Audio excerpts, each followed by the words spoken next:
So this is where we're at. Alright, so we put everything in the ultrasonic cleaner. We cleaned it and we lubed it. We lubed all these guys. They have just the right amount. And what we used on this was, let's see if I can get the cap back on here. Okay, we use this. Ready Lube. Okay, what this is red lithium. So when you go looking for red lithium, you'll be going to the auto parts store and you'll be looking for grease. It comes in other brands. One of my favorite brands happens to be Mag 1. Other ones are Valvoline. All you're looking for is a tube of lithium grease that is red. And it says on the instructions and on the data sheet that it is red. Okay, then if it's lithium, that's what you want. You don't need very much. You need a tiny amount. We don't want... The cool thing about red lithium is it doesn't spread. Once you put it on these gears, it's good. You're good forever. It's awesome stuff.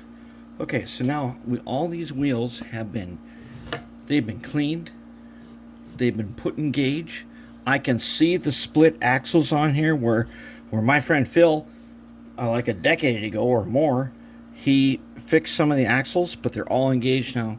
And I did put a tiny drop of super glue on the wheels after I gauged them on the inside, just to hold what he's already done. What he didn't know then was that this locomotive had the potential for a meltdown, which it did. And there's a lot of melted parts. We should be okay. So we've got 2 trucks.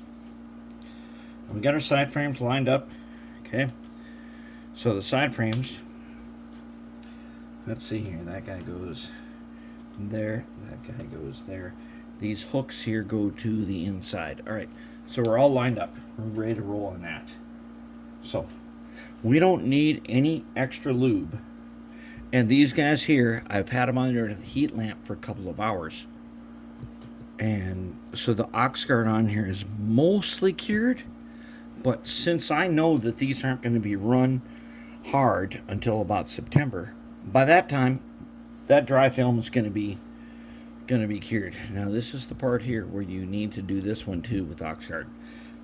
One other thing I did was I took a drill bit just slightly bigger than this hole and I drilled the middle one just a little bit bigger.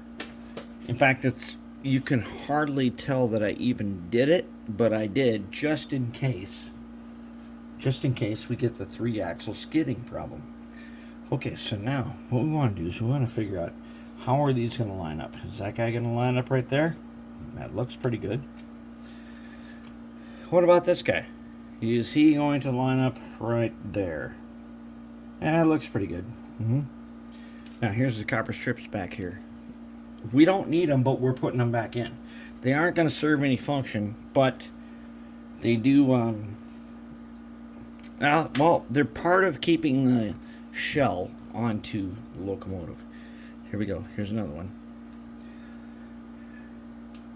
Here, I'm thinking it's going to be over here. And that means that this one's going to be over here. Okay, I don't know. Is that going to work? We're going to find out in a second when we try it.